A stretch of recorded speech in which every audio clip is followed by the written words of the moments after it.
Hey guys, welcome to the channel. As you see in the thumbnail, what if Deku become a villain part 1. Before I start, please do support for more awesome content and subscribe my channel and like this video and also share this video with your friends. I have created my other videos playlist, there you can watch my all videos easily, check out as well. Let's start this video. People are not born equal. In this society you are either born with power or you don't have any. Those with the right quirks are praised, people believe in them.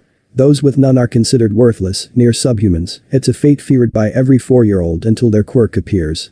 Kids are fools. In this society there is something that can be even worse than being born quirkless, both fates cannot be changed. At least it is what most think. The classroom was filled with happy chatting, as happy as you could be at the beginning of a new school day. That changed as soon as the first person turned to look at who had just arrived. "Watch out," the student said. All chatter ended right away. Everyone's eyes followed young Izuku Midoriya as he walked across the classroom. None of the looks were friendly, but one specific pair of eyes had fire in them, explosions really. Izuku turned toward the front of the class, before approaching Katsuki Bakugo, whose blonde hair looked like it had been blown up by his personality. Izuku quickly got to his desk at the front corner of the class, right next to the windows, and took his seat.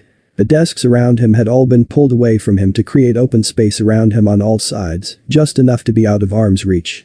Even the teachers rarely got any closer than that, even if Izuku needed their help. At least people weren't constantly mocking and actively beating him like before. Ever since his hair had lost its green, it had become like a lighthouse warning other students to stay away. He was alone, but at least he didn't need to look over his shoulder every few seconds. Sometimes he didn't know which was better. Another lesson passed uneventfully as Izuku focused on studying. Most of his classmates had already left as he got his stuff back into his backpack and he let the rest file out rather than pushing through the crowd. He was mostly successful. Thinking the path was clear, he walked out of the classroom briskly to make it to his next class. Of course, he bumped against the last person he wanted to. Bakugo only needed a glimpse of Izuku to jump away and bring his hand up, small explosion sparking on his palm. "What are you trying to do, thief?" Bakugo screamed at Izuku. "I didn't try anything. I'm just going to the next class," Izuku answered with a tired voice and a blank expression. "Yeah, sure. Need to study hard to get to the best villain school. Oh wait, those don't exist. You'd be better off just dropping out. It's not like you'd end up on the streets with that rich dad of yours." Bakugo pointed at Izuku's expensive wristwatch. Izuku brought his other hand protectively over the watch. "At least the rest of us wouldn't need to deal with your shit."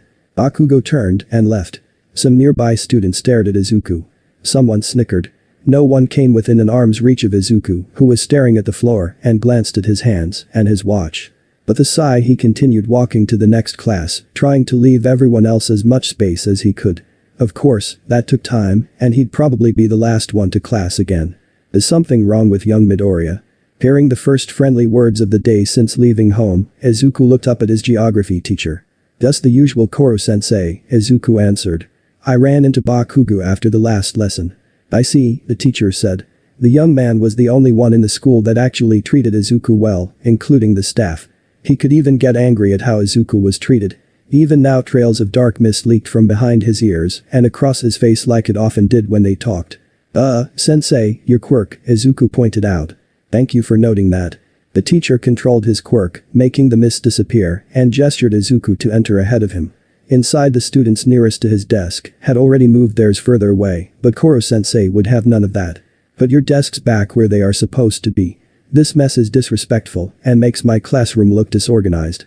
The students knew there was no point complaining, so they did as told, but they were not happy about it. Izuku wasn't sure if Koro-sensei's support in this did more harm than good to him, but he appreciated the teacher's gesture nevertheless. It was the only class where people would not make nasty remarks at Izuku and get away with it. After the lesson, he stayed put even after every other student left the room. "Young Midoriya, you shouldn't allow their prejudice and fear to affect your self-worth. They're only acting like this because society has taught them to, as unfortunate as it is." "That doesn't help much since I still need to live in this society," Izuku responded and got up. "I didn't fit what it expects people to be when I was quirkless, and my quirk just made things worse. Sorry, I shouldn't burden you with my problems." "You shouldn't worry about Midoriya. Helping with your problems is my job here. That includes you making it to the next class in time, so I must ask you to go now." "Thank you," Izuku said as he left the room. It was his last conversation for the school day, and eventually that too was over. Izuku walked out of the school gate and headed home. He never took the direct route home, a habit from when Bakugo and others might ambush him to get some entertainment out of the quirkless kid. Now it gave him some peace to think either alone or surrounded by people that didn't know or avoid him. He pulled out his quirk analysis notebook. Even if he wouldn't be accepted as a hero, even if society hated him for his quirks were still too interesting for him to not analyze them, and the people that used them, heroes especially. He began mumbling and writing as he walked. Izuku put his notebook away after writing down his most recent thoughts and looked around. He had come further away than he thought, and the area didn't look very good. He got his bearings and headed straight home. His route went through a bit of a shady underpass. Izuku stopped to check it out before going through. He was almost at the end of the tunnel when he heard steps behind him. Glancing back, a young man, perhaps in his early 20s, had entered the tunnel. He was alone, and it was a public street, but Izuku got a bad feeling about the man. His eyes were too focused on Izuku, so he started walking faster. He was almost out of the tunnel, he figured he could make it. The van drove into his line of sight and stopped suddenly, just a few meters in front of Izuku, blocking the tunnel exit. He turned away just as the side door of the van opened, but before he could run, the man that had followed him rushed at him. The man collided with Izuku and pushed him back as two pairs of hands grabbed him from behind. He was still processing what had happened when the group pulled him into the van. As the door started closing, something clicked inside Izuku, and he started fighting back with a new fervor. The two men behind him were still holding onto his arms, so he started kicking towards the face of the man that had pushed him, while screaming his lungs out. "Shut up, little fucker," the man in front of him said as the door snapped shut and the van began moving. He grabbed Izuku's legs, but Izuku kept wiggling and fighting and hit the man in the face. The next moment, a torching heat glowed against his face. The man had let go of one of his legs, and flames burst from the back of the man's hand like a flaming sword that moved towards Izuku's neck. The flames filled his vision. He could still move his hand below his elbow, and in desperation he reached up to grab the arm wielding the flaming blade. There was no way he could stop the man if he wanted to kill him. There was only one way: he could at least try to fight back. It was just hard to remember how to do it while being kidnapped.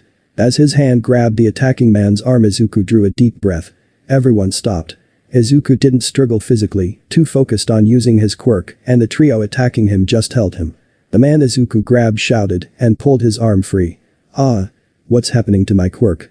With one man off him, Izuku started struggling again, trying to twist his hand to grab another. "Don't let him touch you." The hold on one of Izuku's arms loosened, and a hand was placed on the back of his head. His entire world shook, and an immense pain struck his head. His vision blurred, and a fraction of a second later everything went black. The first sensation telling Izuku that he was still alive was a squeezing pain around his wrists from having his hands tied up in front of him, and a similar pressure around his legs. He was laying on the floor in a corner of some room. His vision was still blurry, but he could make out moving outlines in the well-lit room, and his ears worked just fine. "At least we got someone worth ransoming this time. Look at this watch. Better than the last time. So much time for nothing." Maybe it would not have been for nothing if you didn't get impatient and turn her insides to jelly. "You better hope that this one actually wakes up so we can get his parents' number." "He's fine. I can control my quirk when I want to." "Damn it," a third person shouted. Izuku recognized it as the man with the fire quirk. "Still nothing?" another man asked. "No, I can't use it at all. Whatever that brat did, it's like my quirk is gone. I can't feel anything. We aren't ransoming him anywhere until he fixes this, and if he doesn't, the fucker will wish you had turned his brain to jelly." Izuku's vision was getting a little better, so he saw the group of men turn and noticed his wakefulness. All of them had covered their heads with ski masks. "See, I told you I didn't shake him too hard." The man had not even finished speaking when the freshly quirkless kidnapper ran to Izuku and dragged him up from the collar of his shirt. He punched Izuku on the face, making his vision go fuzzier again for a moment. Izuku stared at the man, dazed. "What did you do to my quirk?" Izuku didn't immediately answer, so the man punched him again. Izuku gasped and let out a cry of pain. "So you can still make some noise, good. Now what did you do to my quirk?" Izuku paused to cough and gag. It was a miracle he hadn't already emptied his stomach on the floor, which seemed to be spinning now. He stayed up only because he was held so by his attacker. "It destroyed it. That's my quirk." "Quirk deletion," Izuku fumbled out the half-truth. He received another punch, this time to the stomach, his stomach finally giving up as vomit burst up his throat. The newly quirkless man let go and jumped away from him. Izuku fell down hard and kept vomiting on the floor. His still seething attacker stomped away to the other end of the room, leaving Izuku next to the puddle of what had a few hours ago been his lunch. A door somewhere nearby creaked open, and there was a repetitive knock against the door. Izuku turned his head to see the new arrival, some old man. "So, what is going on here? Are you having trouble with a kid?" "That isn't just any kid. The brat destroyed my quirk." "What do you mean destroyed? That isn't possible." "Well, he did it, grandfather. That brat grabbed me by the arm when we captured him, and then I couldn't use my quirk at all, like it was just gone." Izuku, now no longer vomiting, pushed himself away from the stinky puddle and rolled a bit so his face wasn't pressed against the floor. The old man seemed to look at him. "You said your quirk is gone or was destroyed. How do you know that? There could be many reasons why you can't use it." "The brat said so, and I know about erasure quirks. Those shouldn't have worked when he was unconscious." There the old man paused, staring at Izuku. Was he scared? "There is another type of quirk that could cause that. Your generation might not be familiar with it, but any villain of my age has at least heard the stories of a man with a quirk to take quirks." The old man walked closer to Izuku with a group of younger villains in tow. Izuku could only lay there and watch them approaching. The old man met his gaze. "Tell me the truth. Is your quirk to destroy quirks," he paused, "or to steal them?" Izuku blinked. How did he know? The old man held his chin. This could be bad. Behind the group a spiral of darkness suddenly appeared and extended to cover most of the wall. Izuku could only stare and wonder why the dark mist seemed so familiar. A few seconds later, the old villain and his thugs turned around to face the mist just as two people stepped through it. One of them was completely covered in the same black mist, only his clothes visible outside of it. The other was dressed in a regular black suit, but his entire head was covered by a black helmet with a lower part that covered his entire neck with a thick metal collar. The two strange men wordlessly stepped in front of the group of criminals as the misty portal disappeared behind them. "Get them?" one of the younger criminals shouted. A bunch of them charged at the new arrivals, but never got close. A dark cloud burst out of the man covered in it, almost as if his very body consisted of mist. In seconds half of the room was completely filled with darkness that covered the attacking men. A few yelps of surprise and fear were the last signs of the men that had attacked the new duo. As the mist retracted there was nothing left of them, not even bloodstains. Considering how the duo arrived it had to be some kind of transportation quirk. The two remaining villains backed closer to Izuku as the misty man approached.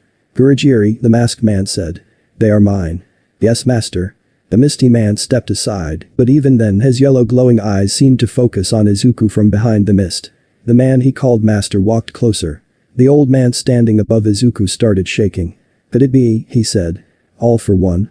"So you know me," the masked man said, and chuckled. The sound made Izuku shiver. It wasn't a happy chuckle. The sound promised pain. "Yes, master," the old man said. "I used to lead one of your enforcer teams in Tokyo until All Might destroyed our operation. Then you disappeared. I thought you were dead." "Many do," the masked man, all for one, answered. The old man lowered himself to his knee. "I may not have known of your survival, but I have never forgotten your great gift you gave me. I am at your command if you accept my service again." "I might have considered that. Your age provides you experience many of my allies lack." However, the masked man looked downwards at Izuku. "You know too much, and your men attacked my son." Izuku stared at the man too dizzy and confused to think straight. It took a while before he even understood what word the man had said. The smell of his own vomit was mixed with a new stench as the old man soiled his pants. "Hey, you really know this guy?" the younger man said. He sounded like the one that had talked about shaking Izuku. The man called all for one raised his hand, his palm toward the old man, and a second later a spray of blood rained over Izuku. He felt like vomiting again as the iron scent entered his nose, but he was pulled up as two arms snaked under his armpits and pressed their palms against his chest. "Don't get any closer, or the kid gets it. My vibration quirk can turn his insides into mush before you can stop me." Izuku, realizing the danger, started struggling against the man's hold. "Let me go," he cried out and raised his tied-up arms, trying to hit his attacker's head behind him.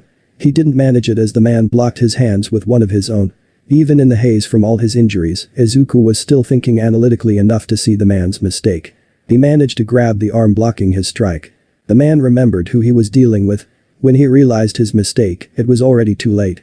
Izuku felt a small shock against his chest, but as the man's quirk left him, there was no longer enough power to cause any serious damage. "No, no!" the man shouted. Something yanked him back. His arms let go of Izuku, but not before they pulled Izuku to fall on his back. He hit his head, and before blacking out again barely saw tendrils of black mist flowing around the freshly quirkless man, like dark fingers of death pulling him into a cloud of black as the man's face twisted in horror. The blunt force trauma he suffered is not an issue even without quirk-based treatment, someone said in the darkness. He sounded familiar. The real damage was caused by a quirk, most likely the same one that he took. Creating strong vibrations inside the skull could be the cause of this damage. Is it permanent? Asked a voice that sounded like the man called All for One. It could have been, but if you are willing to use your quirks, it is not beyond our capabilities to ensure a rapid and complete recovery. He will still need several treatments over a few weeks. I don't have anything against that though. He is the second person ever to manifest the All for One after all. You can do what you want to the men Kurogiri sent as long as they never get to talk to anyone again, but Izuku is not for you to experiment on. It would be a nuisance if I had to find people to replace you after all this time. Someone stepped next to Izuku and touched his forehead. A green glow filled his vision even through his closed eyelids. As soon as it began, Izuku's pulsing headache eased up a bit and he sighed in relief. "You're awake," the man said. The hand left Izuku's forehead as he opened his eyes. It was the man with a black helmet, except the top of the helmet was gone, revealing Izuku didn't know if he could even call it a face. The man's bald head was completely scarred, and where his eyes should have been was covered with skin. There wasn't much else to see since his nose and mouth were covered by some kind of breathing mask attached to the lower part of the helmet around his neck. Izuku didn't dare to move and just stared at the faceless man that had killed a man in front of his eyes. The fact that the old man had been the criminal behind his kidnapping didn't erase the blood that had hung around Izuku like a fine iron mist. Still, something in the man, his voice felt familiar. Izuku's eyes sprung wide open as he remembered what the man had called him earlier. That voice. Now that it wasn't as distorted by the helmet, a little kid inside Izuku recognized that voice even after all the years. It couldn't be. Without even thinking, the word escaped his lips. "Be Dad." "Yes, Izuku." "It can't be," Izuku said. This had to be some scheme.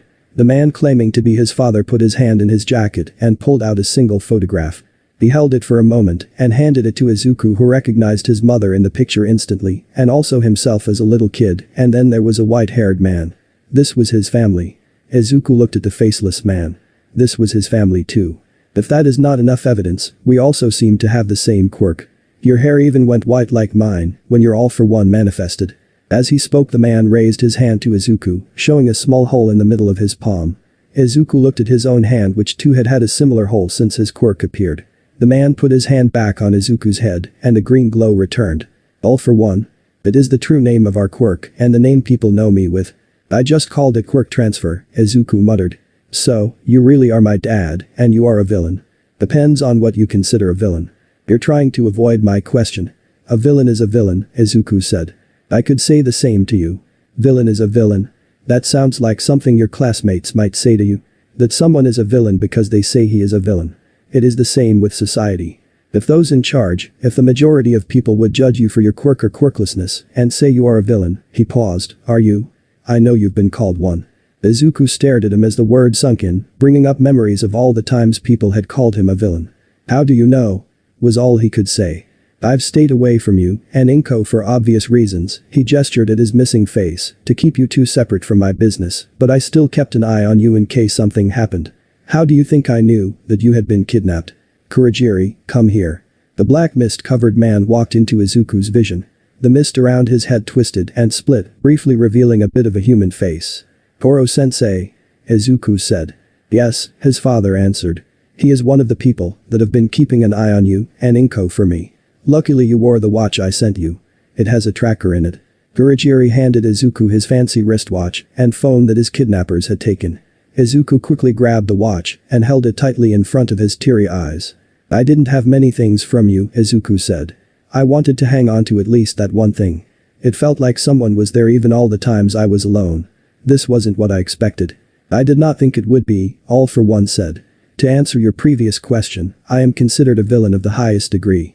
I have sought to change society in many ways over a very long time. With the power of my quirk, it was easy to gain support, but that comes with increased opposition. People can worship or fear power depending on how they perceive it. I don't need to tell you how people view our power. In the end, those who would oppose me were able to dictate how the society would work with the help of people with powerful and flashy quirks that people saw as heroic. Anyone who opposed them, anyone who even used the quirks they were born with without their permission, was declared a villain. Even anyone associated with a person considered a villain would be ostracized. Often just having been born with the wrong quirk is enough for that. That is a large part of why I left you even before my injuries. You killed that old man, Izuku accused. The one whose gang kidnapped and very nearly gave you permanent brain damage. Yes, I did, and he was the lucky one among them. Kurogiri did not give the rest of them the mercy of a quick death. They did not deserve one, Kurogiri said. Only now Izuku noticed that his teacher's mist was flowing around him on the bed. Izuku didn't want to ask what they meant, but the misty gesture felt strangely comforting, and whatever healing quirk his father was using on him really eased the pain in his head. You do not need to accept everything I have done, All for One said. You may know about me now, but you are also old enough to decide if you still want to have nothing to do with me after you have properly recovered. We will need to see a few times for your treatments. I can also help you understand your quirk better. No one else in this world can, so you should consider it carefully. Izuku looked at his hand again. He shouldn't have kept talking with this man. Father Inadi admitted to being a villain and had just killed someone, but Izuku couldn't really deny what the man had said. He felt similarly in many things whether he said it aloud or not. There was also Koro-sensei, or Kurogiri. I don't know much about it. I accidentally took Catch Bakugo's quirk. I haven't used my quirk since I figured out how to give Bakugo his back. I didn't want to steal anyone's quirk. Until today, All for One said. You took a quirk from the man that threatened your life. How do you feel about that? I don't know, and I actually took the quirks from 2 of them. 2 in one day, All for One muttered. I would ask how you feel, but with your other injuries there's no point. What do you mean? This is one of the things you need me to teach you. Usually, humans only have a single quirk, and for most that is all their body can take. They might survive having a second quirk, but there could be side effects depending on the quirks. A few people can have dual quirks or just bodies that are naturally more adaptable. Our quirk itself allows us to amass a large number, and our bodies adapt to them, but that will take time. You have gained 2 new quirks in a single day with no previous training or experience. You may feel some side effects until your body adjusts. Izuku brushed his chin. If everything going on wasn't so overwhelming, he would have already descended into unending analysis and muttering. That makes sense, I guess. I've never actually thought about that. I didn't think I would ever take anyone's quirk again. It is what your classmates and society would expect from you. To deny and suppress your abilities for no other reason than that they don't like it.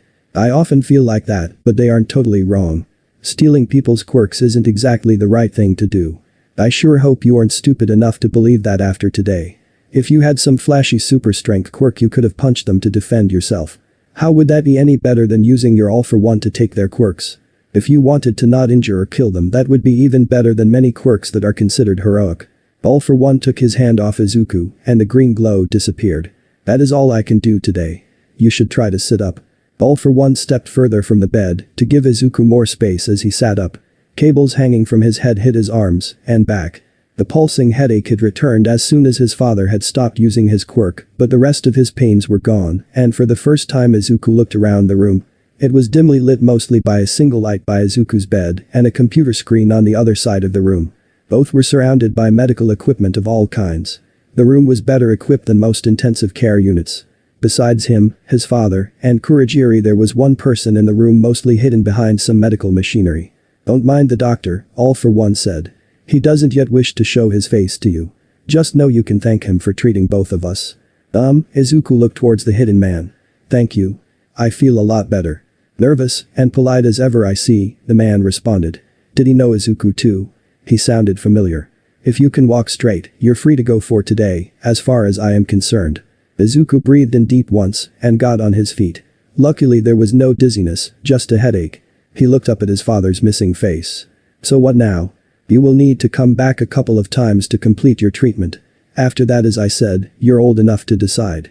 You can continue your life as it is, and I will be working abroad as before. All for One paused, or if you want to stay in touch and keep training your quirks, we can do that, but there are risks, and coming back home is no longer an option for me either way. I'm not sure.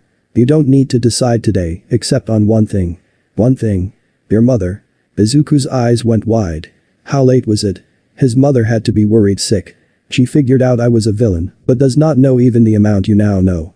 She has always said you work abroad, Izuku said. That is the excuse I gave. I don't think she ever truly believed it. She won't be happy about us meeting like this, even less for your kidnapping and injury. I am not going to lie to her, Izuku said without hesitation. He looked down at his blood-stained clothes and was grateful he had already emptied his stomach. Not that I could. Very well. I trust you try to keep her quiet about this. Your life will only become harder if people hear you are the son of someone society considers a villain. Holding back Kurogiri might be difficult if that happens. Izuku glanced at the misty figure. Is he going to stay at my school? Yes, and he will bring you here anytime you want. You already saw his quirk. Some kind of teleportation. Warp gate, Kurogiri corrected. Are you going to send me home with it? Yes, when you are ready. Izuku looked at his father. I will talk with mom. I have to think about this, and I can't decide based on just one side of the story. All for One's cheeks tensed around his breathing mask as if he was smiling. At least she managed to raise an intelligent child. Talk with Kurogiri tomorrow. He will bring you to continue the treatment after school. Izuku nodded, and now a familiar misty warp gate formed next to Kurogiri. Izuku looked at it for a moment, resisting the urge to ask more questions and analyze the quirk. Instead he stepped through without another word. The swirling darkness surrounded him for a moment until the world got less dark and buildings materialized around him. He was standing right next to his house. Looking at the nice two-story building, he couldn't help thinking that it was his father, this villain called All for One, that had made sure they could live so comfortably, sending money that he supposedly earned working abroad. Years earlier, finding out that Izuku had a bigger house had irritated Bakugo to no end. Izuku walked straight through the yard, his mother's pride, and opened the door. Yes, he heard his mom talking. My friend whose son goes to the same school confirmed that he left school normally, but that was hours ago. No, he usually takes a walk after school, but he never goes anywhere for long without letting me. Izuku stepped into the living room, where his teary-eyed mother was talking on the phone. She raised her head. Izuku. I was going to release this chapter towards the end of the month when the anime returns, but writing has been good, and a lot of people writing stories pushed this out of the front page, so to help the story get going, here is an extra chapter for your enjoyment. I hope you like Inko Midoriya. Proofread by Threed Phantom. Izuku. The phone fell on the large sofa as Inko Midoriya jumped up and ran to her son with the speed of an Olympic sprinter. She stopped in front of Izuku like she had been hit by a paralyzing quirk. Her eyes widened at the sight of blood droplets all around his clothes and the lingering stink of vomit. Tears started to flow from her eyes, probably enough that it could have washed away the blood. While blood Izuku, are you okay? What happened? Does it hurt anywhere? I'm going to call help. She spoke so fast her sentences started blurring together, but the last part was completely clear. Izuku's eyes widened and turned towards the sofa where the phone still waited, probably in the middle of a call to the police. He grabbed his mother's arm just in time before she got out of reach and back to the phone. He pulled her close. He whispered, afraid the phone might pick up sounds from afar. You can't talk to the police or anyone. Izuku, what is going on? She asked, thankfully more quietly than before. I saw it ad. His mother's eyes widened and glazed over for a moment. After recovering, she looked at his bloodstained clothes again. Not either of ours. He saved me. I will explain everything, but Izuku glanced at the sofa. We don't want to talk to the police right now, I think. Please, Mom. She stared at his eyes and slowly nodded. Her steps were shaky as she walked to the sofa. Hello, yes, I'm still here. Sorry. He just came back home. I may have overreacted. He's my everything. No, he didn't. Apparently his father showed up suddenly and wanted to talk to him. No, I can take care of my own family matters. Yes, I will call if something bad happens. I'm sorry for taking your time. She put down the phone and collapsed on the sofa. Mom? Izuku rushed to her side. He took her hand in his and put the other on her shoulder. He breathed a little easier seeing she was still conscious, just shocked by everything that had happened. Mom, breathe. It took her a few seconds to calm down and sit upright on the sofa. She tapped the spot next to her. You should sit. If we are going to talk about your father, it will take time. Izuku moved to do as she asked, but remembered his tainted clothes. He took off his school uniform's shirt and pants and put them on the table before sitting down on the clean, expensive sofa. His mother drew a deep breath. Okay, tell me everything that happened. Promise you won't freak out? Izuku asked. If you have to ask, that I can't promise I won't, she answered. I got kidnapped by some gang when I was walking home from school. She immediately started breathing faster. He grabbed her hand and leaned closer to pull her against him. He spoke quietly once their heads were touching. I'm here, Mom. I'm safe. Dad saved me. He did? Wait, did he work with the kidnappers? She pulled away from the hug to meet Izuku's eyes. No. I think their leader used to work for Dad at some point, but Izuku paused, that blood is his. I know Dad is considered a villain, but he has still been keeping an eye on us. Izuku explained to her what had happened during his kidnapping. His mother's expression briefly changed from tense fear to surprise when Izuku talked about using his quirk. She settled on somewhere between fear and anger after he started telling her what had happened after his father arrived. So, he was lying about his quirk. I suspected that when your hair changed to look like his, when he wasn't coloring it. Please tell me he at least took care of you afterwards. Using a quirk on someone's head like that. He did, Mom, Izuku assured, and continued the story about how Dad had taken him to well, he didn't know where, and helped him there with some doctor. He briefly referenced their talk about what is a villain, but focused more on why his father had left them, how they would be in danger if they were connected to him, and about his quirk. Inko managed to keep seemingly calm, but Izuku could feel her squeezing his hand. He rubbed his forehead with his free hand. His mother snapped out of her thoughts and stared at him. Are you okay? Mostly, Izuku answered. Dad's doctor said I could have had permanent brain damage from that quirk that knocked me out, but Dad had some healing quirk. They said they need to treat me a few other times before it completely heals. So, are you going to see him again? Yes, at least until I recover, and Izuku paused and looked down, face tense and fresh tears falling on the sofa. I need to know more about him even if he is a villain. I've spent too many years missing him even when I couldn't remember his face anymore. I don't think I can. Izuku, his mother, cried and pulled him into a hug. Izuku had inherited her tear ducts, so both their shirts got soaked before they started talking again. I'm so sorry. He has been gone so long I didn't consider you might still be missing him. Well, I just ignored your questions and lied about where he was. I won't stop you from talking to him, but only once I see him. Izuku pulled back from the hug. Mom, are you sure? He asked only to receive the sternest look she could come up with. He is still a villain who might be plotting something. He is also my husband. Do not forget that. Now, how are you planning to meet him again? The guy with a warping quirk that helped Dad keep an eye on us, at least me, he's a teacher at my school. He's supposed to take me after school. Then I'll be there, she said in her this discussion is over voice. She looked at the bloodstained clothes, holding in more tears, and got up. I should wash those.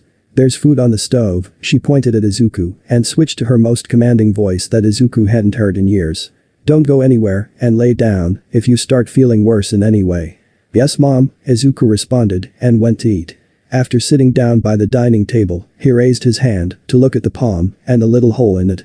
All for one, he muttered, and turned his hand around. He should now have those other two quirks permanently. He tried to focus on the blade-like fire quirk. When he accidentally took Bakugo's quirk, there was a strange feeling with his own quirk itself, and mentally reaching for it. A flicker of fire appeared on the back of his hand and quickly spread into an oval-shaped mass of flames. Luckily it didn't really burn him, though he could feel the uncomfortable heat. He was lucky he had taken off his long-sleeved top shirt before trying the quirk. It still didn't look like what he had been threatened with. He stared at the flame, breathing a little faster with every passing moment. Izuku. He spun around, raising his hand, and opened his palm towards the sound. His fingers touched the flame he was still producing. He yelped at the same time as his chair fell on the ground. The fire disappeared, and Izuku was left facing his mother, about to wash the floor with her tears again. Izuku stared at her for a while as his breathing calmed down. Sorry, Mom, he said. I don't think I'm as okay from that kidnapping as I thought. He glanced at his burned fingers. His mother grabbed his wrist and dragged him to the sink. Cold water felt good.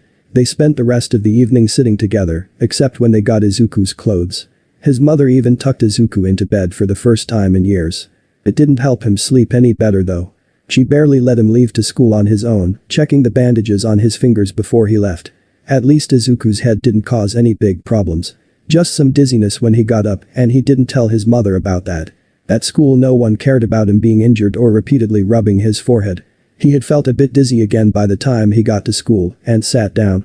Unable to focus, Izuku spent most of the time staring at his bandaged fingers. If he was going to keep the quirks he took, since he didn't expect their owners to show up again, he'd have to learn to control them.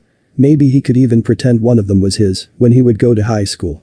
For a moment Izuku considered asking help from the school's quirk counselor, but abandoned the idea. He had asked the man's help exactly once in the past, and the answer was the same as everyone else's. His quirk is villainous, and the only thing he should worry about should be not using it. Izuku sighed. There was only one person who could really help him control his quirks, at least only one who would. Something slapped him on the shoulder. Izuku's head snapped up to see the quickly retreating hand of a teacher whose quirk let him reach quite far. Since you seem so excited for class, it should be easy for you to solve this equation, the teacher said, and pointed to the blackboard. Izuku quickly scanned everything that had been written, calculating as the impatient teacher kept staring at him. Bakugo muttered useless. X equals 5 or -5, Izuku answered. The teacher glanced back at the equation he had written. Correct. That doesn't mean you can slack off. I'm not feeling too well, Izuku said honestly. Sure you aren't. The teacher continued the lesson without paying any more attention to Izuku, despite what he had said. This was a teacher, someone who's supposed to teach them how things worked, but he barely paid attention to the class himself. No wonder his classmates were so uncaring with these kinds of adults in their lives. As soon as the class ended, Izuku got up and walked out, ignoring classmates who kept a close eye on him as he passed them. He didn't care and headed straight towards the teacher's lounge, scanning for faces until he found who he was looking for. Koro-sensei. Young Midoriya, do you want to talk about something? Yes, somewhere Izuku paused when the man put a hand to his shoulder. Small amounts of mist spread from the hand flowing around Izuku's shoulder. It was oddly comforting. Come with me, Kurogiri whispered and gestured for Izuku to step into a nearby small stairwell. As soon as they were out of anyone's sight, a mass of mist encased Izuku. Any time before with anyone else, Izuku might have been scared at the sudden darkness, but he had learned to relax when with Koro-sensei. It was genuine relief. He still felt this amount of trust despite finding the teacher wasn't who he thought. The darkness was gone as fast as it came, and Izuku was standing on the roof of the school. He wanted to discuss something. I assume you don't want me to take you to master this early. There is actually something I should talk to you about. I think I mostly needed a friend. I've been thinking about everything wrong with this place more than usual. You've been the only nice person in the school, and yesterday, Izuku paused. You didn't talk much, but I could sense how you felt. I wanted to thank you for actually caring. He chose to not ask about the men Kurogiri had made disappear. The man stepped closer, putting a hand on Izuku's shoulder again. It is my duty here to protect you above all else. That is the mission master has given me. Dad, Izuku said. He said something about holding you back. It's more than a mission, isn't it? Kurogiri didn't say anything, but mist leaked from his head and hands. Izuku smiled. You don't need to answer. There's actually another thing I needed to tell you. Mom wants to come see Dad also. I'm not sure how the master would feel about that, Kurogiri responded. That's why I wanted you to know beforehand. Please let Dad know before we go. I will. Do you wish for anything else? Kurogiri asked. Why are you saying it like you are going to do anything I say? What is thy bidding, my master? Kurogiri said without even the smallest twitch on his face. Izuku chuckled. I didn't know you do movie quotes. I don't, Kurogiri responded with a hint of confusion. Izuku looked at him the same. The school bell distracted both of them from their thoughts. We should go, Izuku said. He stepped towards a door that led inside, but his vision blurred and he stumbled after just 2 steps. He was saved from a meeting with the roof by Kurogiri's mist. Thank you, Koro-sensei. I mean, Kurogiri. You should have told me how serious your symptoms are. It wasn't that bad when I was sitting and I had to come to school anyway for you. I can't exactly tell the school nurse what happened. That would not help you. I shall send you to your father immediately to ensure your health. I think I can manage. I can't just disappear in the middle of the school day. I will see to it this won't cause you problems. Your health is most important. Izuku closed his eyes, his vision still not normal now, further blurred by a new tear. He rubbed his forehead in resignation. Okay, I admit I'm not feeling that great, but Mom is still coming here after school. You need to bring her when she comes, Izuku said. Kurogiri looked at him for a moment in silence. Will you? Yes, if that is what you wish. Thank you. I have everything I need. You can send it to me. Mist burst out of Kurogiri, covering him all around, and began whirling in front of him to form the warp gate. Izuku looked at the impressive quirk, promising he'd ask 1,000 questions about it sooner or later. He stepped through, and in an instant he was in the same dimly lit room as before. His dad, all for one, was sitting in front of a computer with multiple wires and pipes attached to him, especially a big pipe going into his throat. He turned around. For the first time Izuku saw his father's entire face, what was left of it. The only part that looked somewhat normal was his mouth, and it tensed as he noticed Izuku. He didn't question Izuku's early arrival, and gestured toward the hospital bed that Kurogiri had warped Izuku next to. He welcomed the chance to lay back down. How are you feeling? He asked. He typed something on the computer and came to sit next to Izuku. He brought his hand to Izuku's forehead. The familiar green glow appeared, immediately easing Izuku's headache. The doctor said I was good to go if I could walk straight. I don't think I can anymore. Sitting wasn't too bad all considered, it got worse when I was standing talking with Kuro-sen Kurogiri, Izuku explained, already feeling a little better. His father smirked. You did the right thing talking with him. My quirk should be more efficient now that you are still rested from the night. If you can call that rest, Izuku responded quietly and sighed in relief. He was feeling better than he had all day or night. His eyelids slipped closed. Inko? The single word penetrated the darkness of sleep, and Izuku blinked, trying to get back to consciousness. His father was still standing next to him opposite to Kurogiri and, "Just so you know, I left a letter explaining the situation with someone you don't know. If anything happens to either of us, it goes to the police." "Mom," Izuku's words were muffled under an oxygen mask placed on his face. She was instantly leaning over him, seemingly ignoring the literal villains in the room. "Izuku? What did you do to my baby?" "That didn't last for long." Father raised one finger. "Our baby, and I have been treating him, after he sought my help, when the symptoms started worsening." He paused for a moment, and when he continued talking, he did so with a steady, calm voice. "You may not approve of what I am or that I left you, but believe it or not, I have not forgotten that I am a father. Doesn't look that way to me." The two stood still, glaring at each other, or as much as a faceless man could glare at least. Neither backed down. The edges of Izuku's oxygen mask started getting wet. "Stop, please stop," he cried out, making both his parents turn towards him. "Can't we just be a family for one day? Please, I can't even remember when we were all together last. It's the one thing I hoped for even more than getting a quirk." His vision got blurry again, this time from tears, but he could feel two bodies leaning down for one big hug. "I'm going, Mom," Izuku announced while putting on his shoes. His voice, as most days recently, was more cheerful than it had been in years. His mother rushed into the hall to see him. "Not until you tell how you are feeling, honestly. Bit of a headache, and I think I'm still getting tired faster, but no dizziness since last week." "See," Izuku responded. To prove he was telling the truth, he raised his left leg and stood on one foot before hopping close enough to hug his mother. "Don't listen to your classmates. Don't stay with your father too late, and don't believe a word he says." Izuku chuckled at his mother's standard instructions. Despite her words and a reasonable suspicion towards his dad, Izuku knew she had been happier since they had been reunited, even if she told him to stop spying on her. It might have been solely because Izuku was happier to have both his parents in his life, but he was grateful for anything that made his mother happy and didn't mind wearing the tracker watch either. There were still issues in his life. His mother's first instruction was even harder to follow now that he knew his father was a villain, and they made Izuku think more about his words violating his mother's third instruction. He forced those thoughts out of his mind before pulling away from the hug. His mother deserved this happiness without starting a discussion on the flaws of society. Instead, he grinned. "I'll try not to stay too late, but Dad promised he'd start teaching me more about my quirks since I've gotten better now." Izuku pushed the door open and left before he made either of them cry. He didn't want to go to school in wet clothes even if the weather was sunny. He walked enjoying the spring day, completely ignoring he'd still have to spend hours in the hellhole they called school. At least he had a lesson with Koro-sensei after lunch. His calm ended when a loud roar echoed along the street. He looked to the side on an intersection. A giant man was standing on an elevated railroad roaring. He swung his arm, knocking down one of the support pillars of the overhead electric cables. Izuku gasped, but something grabbed the pillar before it could prove a real threat to the bystanders, and he could hear people start talking vibrantly about the hero detherms. Izuku already had notes on him, so he focused on the giant criminal. "A gigantic quirk," Izuku muttered.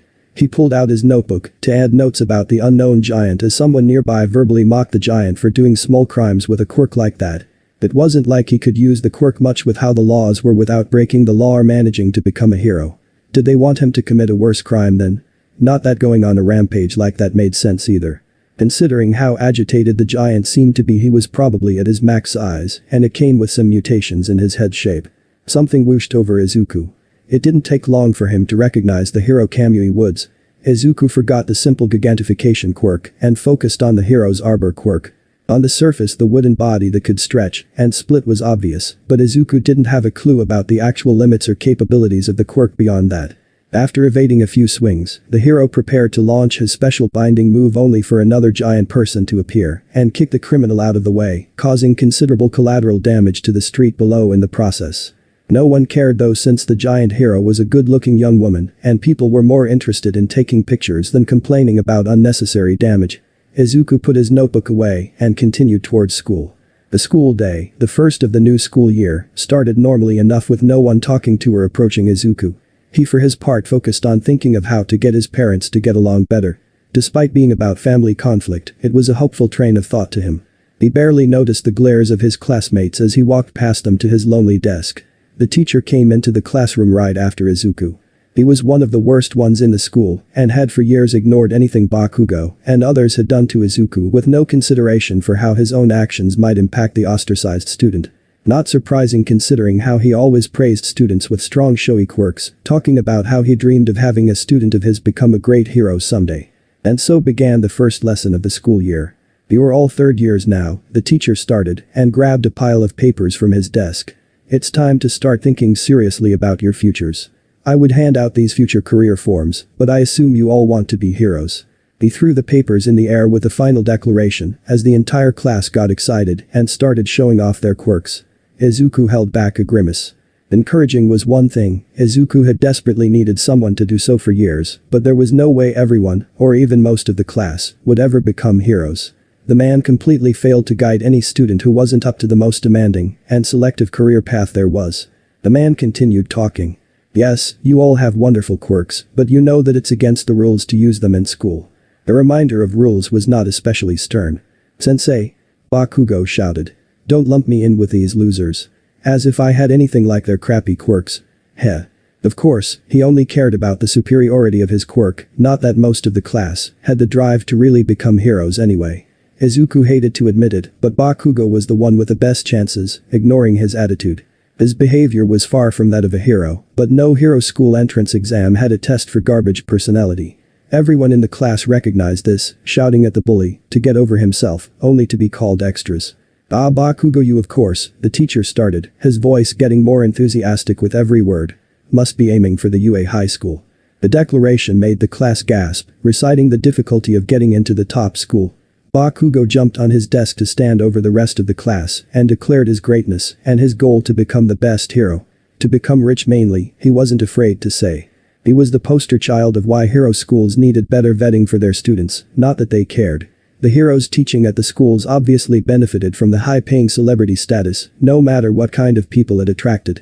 While Bakugo was posturing, the teacher decided to drop a verbal bomb on Izuku. "Weren't you also going for the UA Midoriya?" Bakugo fell silent for a moment along with the whole class. It ended as soon as it had begun when they burst into laughter and mockery. "A Midoriya, no way. The villain at the top hero school? Yeah, right. He'd have a better chance if he was quirkless. He's seriously still thinking that he will be something." Izuku stayed in his seat, eyes focused on his notebook without responding to the garbage he'd have to take for another year, at least probably the rest of his life. The teacher did nothing to stop it. Izuku tried to distract himself by imagining how things would have gone if it was Kuro-sensei's class, but thinking of what Kuro-sensei might have done in this situation made him remember what happened to the man that had caused his brain damage, how his face had twisted in horror. And his screams had filled the room they had been in. Izuku shivered and focused on staring at his notebook. Eventually the teacher concluded that, despite his ignoring the career guidance process, he would still hold some form of a lesson and told the class to sit and quiet down. The remainder of the lesson passed for Izuku in a haze. It was nothing new, but the contrast to his earlier happy thoughts was a big one. The incident at the beginning of class had also reminded him of another problem. What would he do with his life? For most of his childhood he had dreamed of becoming a hero. That's why he had also expressed interest in the UA recently. He had not been so sure. The more he thought about everything wrong in the world, the less attractive being a hero seemed, even if he wanted to help people, even if becoming one would have been the biggest possible middle finger to Bakugo and their classmates. Meeting his father and talking about the meanings of heroes and villains had done nothing to make him more excited of being a hero. Still, he didn't know anything else he wanted. What career could he do, let alone want to do? He just said UA. If anyone asked what school he wanted to go to, got laughed at, and moved on. If nothing else, it was a prestigious school even outside the hero course. The class came to an end with Izuku still in his thoughts, not even scribbling anymore, his notebook laying closed on the desk. A hand reached out to grab the notebook and took it away before Izuku realized what had happened. He followed the notebook to Bakugo, who had already taken a step back from Izuku's reach. He had his usual arrogant expression with a tint of wariness in his eyes that did not slip past Izuku's notice. "We ain't done here, Deku." "What's that, Kitsuki?" one of Bakugo's goons asked. "Quirk analysis for my future." "Seriously, this guy, are you looking for good quirks to steal?" "Oh come on," Izuku said, tired of the shit. "Give it back." Without a word, Bakugo slapped his hands on each side of the notebook, releasing small explosions from both. Izuku froze for a moment. The notebook's covers were all torn up and the whole thing was blackened and smoking. "Why?" he whispered. Bakugo just tossed the notebook over his shoulder and out the window. The best heroes out there, well, Bakugo started. They showed signs of greatness even as students. I'll be the first and only hero from this crappy public middle school. The first to win the honor of becoming a student at UA High Hero course. Guess I'm just a perfectionist. Bakugo held his hands open as smoke rose from them. Izuku turned his head away, looking at the open window, rather than listening to the walking garbage fire. In other words, don't you dare to apply to the UA nerd, not even the general studies for losers, the can't be heroes. Failing to get a reaction, the trio of bullies started leaving as Izuku still stared out of the window. Of course they kept jeering at him as they went. Then Bakugo said it. You want to be a hero so bad? I've got a time-saving idea for you. If you think you'll have a more heroic quirk in your next life, go take a swan dive off the roof. Izuku shook as he heard the words. He spun around, his open palm up, power of all for one crackling within his body.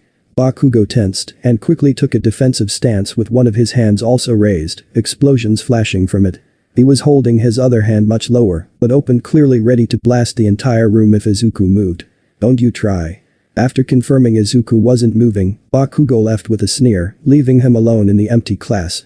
Izuku sighed and, after waiting a moment, he departed the now empty classroom, heading to the yard. Of course, his notebook had landed in the fish pool that the school had. For a second Izuku thought he should do something. This was a new low even for Bakugo. He gave up the thought. It wasn't like the school was going to do anything. Maybe if he didn't have his parents, and took Bakugo's advice to jump off the roof. For anything less, it was pointless to complain to teachers about the school's #1 candidate for future hero. He stayed there leaning over the water. He brought his free hand on his head. What's the point? Young Midoriya. Izuku turns to see Kurogiri in his human form, though with plenty of mist leaking from behind his ears. Izuku squeezed his hands into a fist, pulling his own hair, and grumbling about the already abused notebook. Take me to my dad, was all he said. Izuku stepped out of the darkness of Kurogiri's warp gate and squinted his eyes.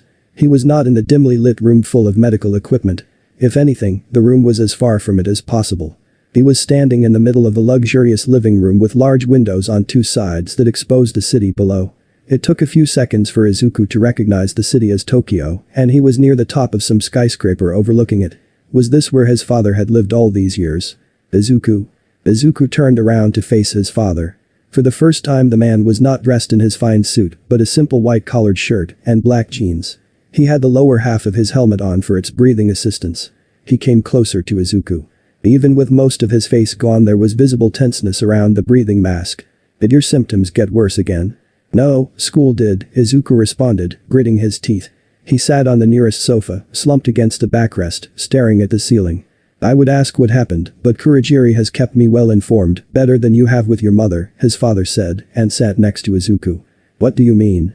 If she knew half of what Kurogiri has reported to me, you would not be in that place anymore. I'm surprised she had you go to such an average school in the first place. It's the school for the area we have always lived in, and I don't want to worry her. It's not like things would be any better anywhere else anyway. I would still have had to either pretend to be quirkless or deal with them, knowing I have your quirk. Sorry, I didn't mean it's just how people view it. That is okay, Izuku. I know well how this society works. I saw its formation. Izuku sighed. Some days I wish you could have replaced all of the teachers with Kuro girls. That might have been a challenge, to do without raising suspicion even for me. It has been difficult enough to keep one of him from going too far. You should have noticed by now he has become protective over you, even beyond what his job requires. I did notice. He wanted to burn the school, while you were sick to have you transferred without talking to Inko. I have wondered how much that was impacted by my genes and quirk within you.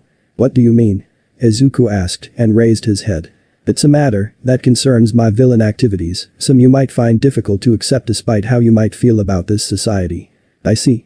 This time Izuku looked down, but if it's about Koro-sensei, if our quirk does something to him. Izuku looked at his palm. I'll keep whatever you say secret, but I'd like to know. Father got up and touched his chin. He stepped in front of Izuku. I guess it will help you decide if you can truly accept my presence without covering it in ignorance. Kurogiri is not fully human anymore.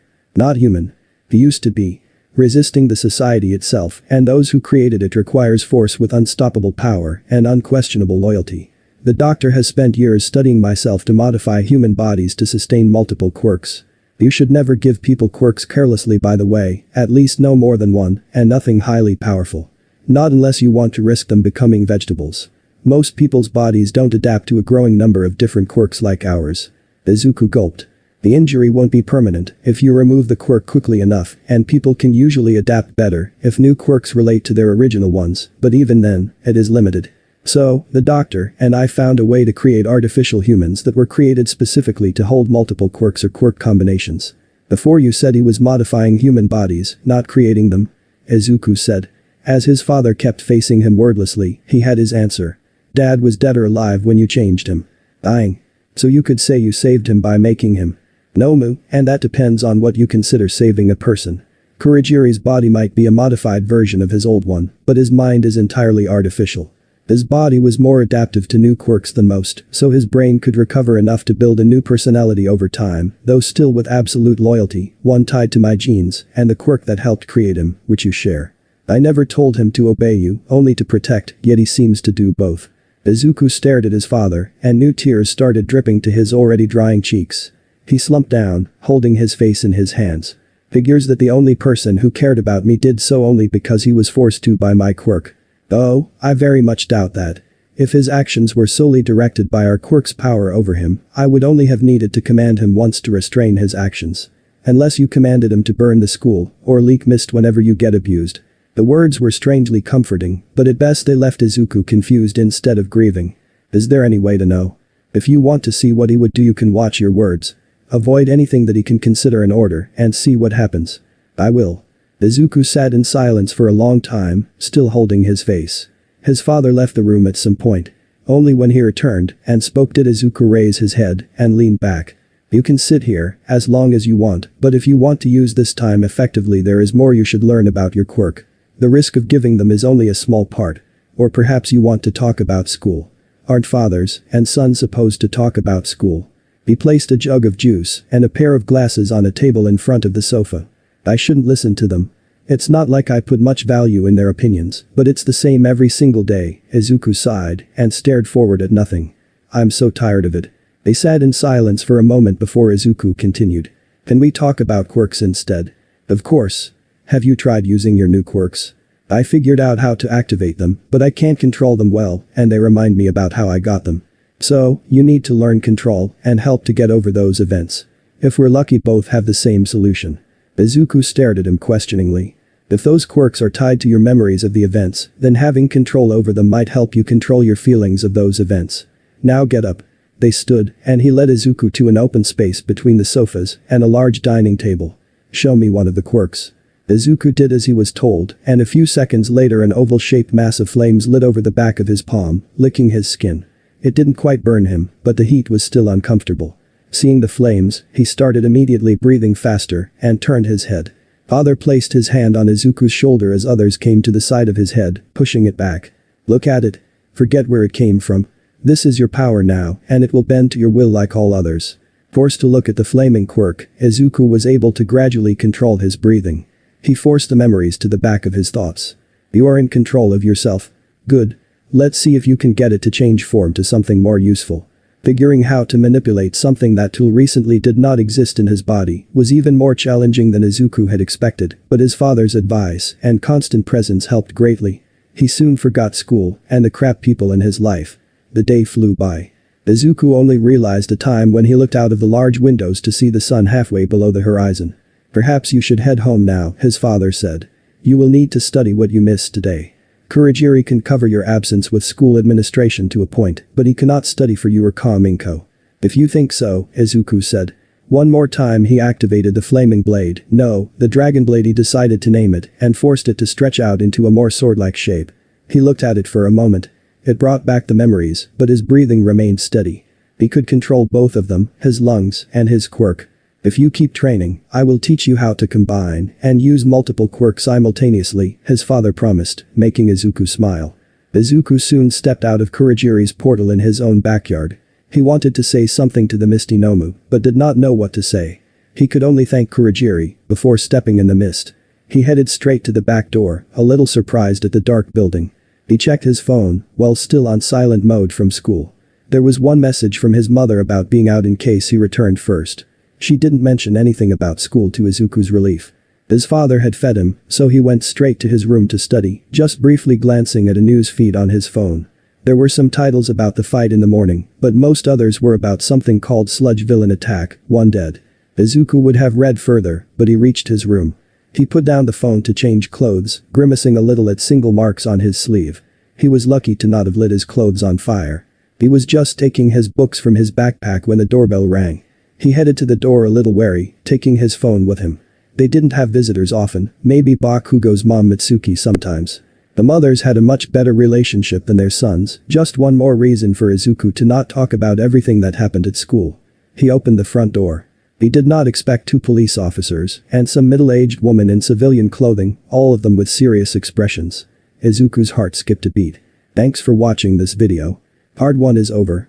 If you really enjoy this video, like, subscribe, and comment down below, and turn on that bell notification. And also check out the playlist that I have created and enjoy. Link is in the description. See you in the next video. Goodbye.